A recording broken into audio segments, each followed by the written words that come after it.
Jai Hind students, this is class 11th history and theme 9, the Industrial Revolution.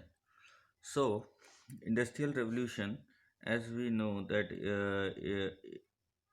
many writers says about the Industrial Revolution that it was happened between 1780s to 1850s, but there are some other opinion also that many of uh, other writers wrote about the industrialization age was uh, near about 1760s to 1820s, and such so many uh, writers uh, give their opinion about different opinion about the industrialization. Now, why Britain? So Britain को ही ऐसा क्यों माना गया कि ये industrialisation की शुरुआत यहाँ ब्रिटेन से ही हुई है? तो ये इसलिए क्योंकि ब्रिटेन एक ऐसा नेशन था कि जो अपने आप में 17th सेंचुरी के अराउंड इसमें इंग्लैंड था, वेल्स था और स्कॉटलैंड था, जिसको इसने यूनाइट कर दिया था एक ही मोनार्की के अंडर में। अब यहाँ पर एक कॉमन लॉ था और सिंगल करेंसी चलती थी। इसके साथ साथ यहाँ मार्केट को फ्लोरिश होने के लिए भी कई टैक्सेस में छूट थी, और जैसे गुड्स एक जगह से दूसरी जगह जो ट्रांसपोर्ट हो रहे थे उनकी प्राइस नहीं बढ़ती थी, क्योंकि टैक्स सभी जगह एक ही थे, और जो है एक जगह टैक्स देने के बाद उन्हें बार बार हर जगह टैक्स नहीं देना पड़ता था। इसके साथ साथ यहाँ का जो पोर्ट एरिया था वो भी काफ़ी सुटेबल था ट्रांसपोर्ट के लिए और ट्रेड के लिए। पहले ये जो हब था, ट्रेड हब, ये इटली के शहर में था, लेकिन अब जो है ये लंदन ट्रांसफ़र हो चुका था। और यहाँ पर जो भी लैंड रिसोर्सेज थे उसके थ्रू भी प्रोडक्शन बहुत तेज़ी से बढ़ रहा था।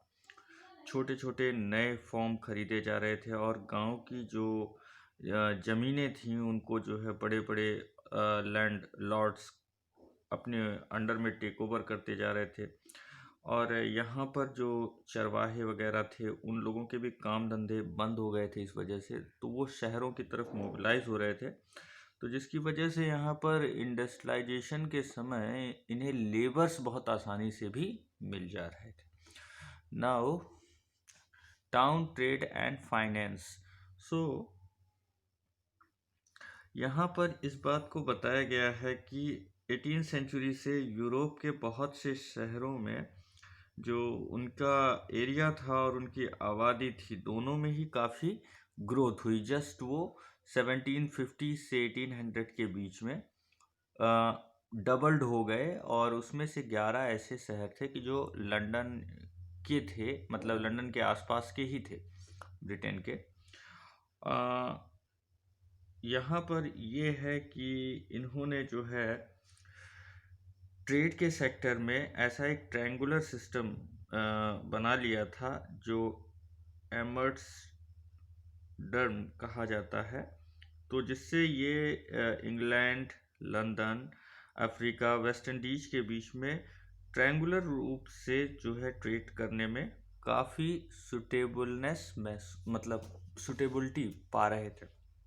इसके साथ ही साथ यहाँ पर रेलवेज़ का भी जो है डेवलपमेंट बहुत तेज़ी से हुआ, और जो है इन्होंने मोस्टली जो वाटर रूट था, मतलब चाहे वो समुद्र के जरिए हो या फिर जो है कैनल्स के थ्रू हो या रिवर्स के थ्रू हो, उसका बहुत यूटिलाइजेशन कर रहे थे। इसमें ये भी बताया गया है 1.160 माइल्स का जो एरिया है ये वाटर के थ्रू ही कवर किया जा रहा था। मतलब यहाँ पर ये भी बताया जा रहा है कि 15 माइल्स की डिस्टेंस कवर करने के बाद या तो फिर कोई रिवर पड़ रही थी या फिर कोई कैनल्स पड़ रही थी, और इसका जो है यूटिलाइजेशन ट्रांसपोर्ट के लिए ही ज़्यादातर बेसिकली किया जा रहा था। तो वाटर जो था वो ट्रांसपोर्ट का इन्होंने बहुत अच्छा जरिया बना लिया था फॉर ट्रांसपोर्ट। तो यहाँ ट्रांसपोर्ट भी बहुत तेज़ी से इंक्रीज़ हुआ, और ट्रेड करने में ट्रांसपोर्ट की अपनी एक इम्पॉर्टेंट रोल होते हैं। तो ट्रांसपोर्ट भी यहाँ बहुत इजी से जो है इंडस्ट्रियलाइजेशन की ग्रोथ के लिए एक काज माना जा सकता है। तो कई ऐसे एरिया थे कि जो नदियों से होते हुए जो है समुद्र के कोस्टल एरिया में पहुंचते थे, और इनके थ्रू जो है यहाँ पर सेलर्स की भी जो है काफ़ी संख्या बढ़ती चली जा रही थी।